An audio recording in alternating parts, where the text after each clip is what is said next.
आज मैं देश की नारी शक्ति के सम्मान में और उनका सहयोग करने, उनके पक्ष में समर्थन देने के लिए खड़ा हुआ हूँ। हमारे देश में महिलाएं अलग अलग रूप में दिखते हैं, घर के अंदर, घर के बाहर, खेत में मजदूरी भी करती हैं, खेती भी करती हैं, उद्यमी भी हैं, व्यापारी भी हैं, रोजगार ले भी रही हैं, रोजगार दे भी रही हैं, छात्र भी हैं, वैज्ञानिक भी हैं, एस्ट्रोनॉट भी हैं, खिलाड़ी भी हैं। और राजनीतिक व्यवस्था की बुनियाद से लेकर ग्राम पंचायत से लेकर ब्लॉक तक, जिले तक, हर स्तर पे आपको उनकी संख्या बढ़ती दिख रही है। लेकिन ये कटु सत्य है कि विधान पालिकाओं में जो संख्या उनकी होनी चाहिए थी, जो तादाद होनी चाहिए थी, वो आज तक बन नहीं पाई। और इसलिए आरक्षण जैसे अफर्मेटिव एक्शन को लेकर आज हम सब लोग मिलकर पूरा जोर लगाने के लिए तैयार हैं। आज के दिन मैं चौधरी चरण सिंह जी को याद करता हूं। बड़ी बड़ी राजनीतिक सभाओं में वे ग्रामीण क्षेत्रों में दुर्लभ शौच की व्यवस्था पे भाषण दिया करते थे और प्रकाश डालते थे।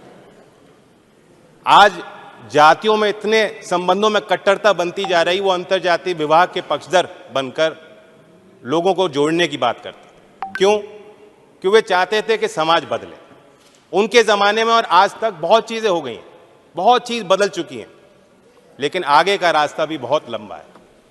मैंने खुद देखा है महोदय, गांव में अगर सामाजिक और राजनीतिक परंपराओं के कारण लज्जा और शर्म को बहाना बनाकर अगर उन पे बोझ ज़्यादा लगाया जाता है, तो शहरों में भी, मध्यम वर्ग में, बहुत बड़े बड़े संभ्रांत परिवारों में भी घर की महिलाएं खाना बना रही हैं। बाहर वालों को, घर वालों को पहले खाना खिलाती हैं, उसके बाद सबसे आखिर में वो खाती हैं, चाहे वो गर्भवती भी हों।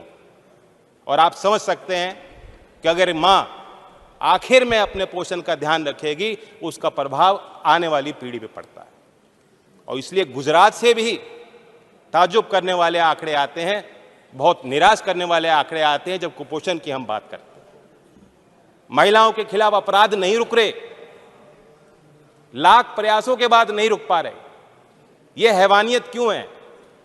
उन्नाव हो, कठुआ हो, हाथरस हो, मणिपुर हो, महिला जो हमारी खिलाड़ियां थीं, कितना अत्याचार चुपचाप सहेंगे। अच्छा होता कि आज ट्रेजरी बेंचेस से जो आवाज निकल रही है, उस समय भी आपको उनके पक्ष में बात रखनी चाहिए। मैं मानता हूं कि इन चीजों का समाधान तब होगा जब हम जैसे लोगों की संख्या ऐसे सदनों में कम होगी और महिलाओं को खुद एजेंसी मिलेगी और खुद अपने नेतृत्व को आगे बढ़ने का मौका महिलाओं को as a voter, as a supporter and as a leader मिलेगा। और इसलिए मैं इस बिल का समर्थन करता हूं। बिल के लिए संबंध में दो ही सवाल है मेरे। नंबर 1, आप ही की प्रक्रिया को अगर हम फॉलो करते हैं तो 10 साल तो कहीं नहीं गए।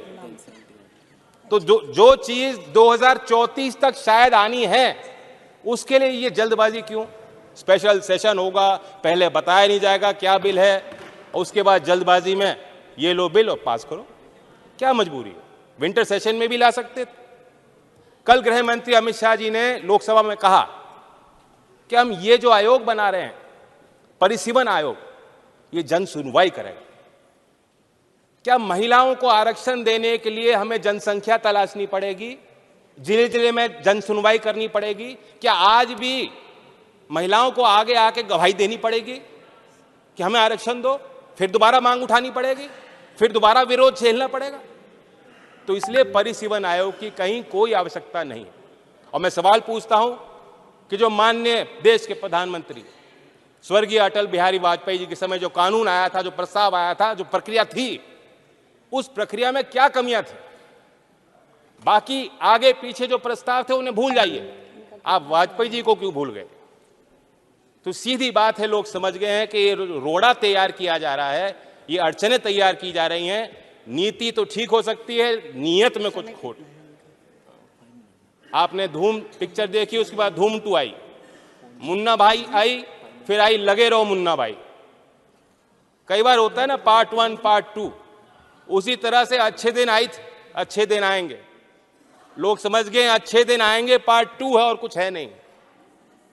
करें, आपका समय और कुछ पूरा नहीं। हो 2022 तक महोदय, 2022 तक देश के हर गरीब को छत मिल जानी थी, किसान की आय दुगनी होनी थी, 100 स्मार्ट शहर बनने थे।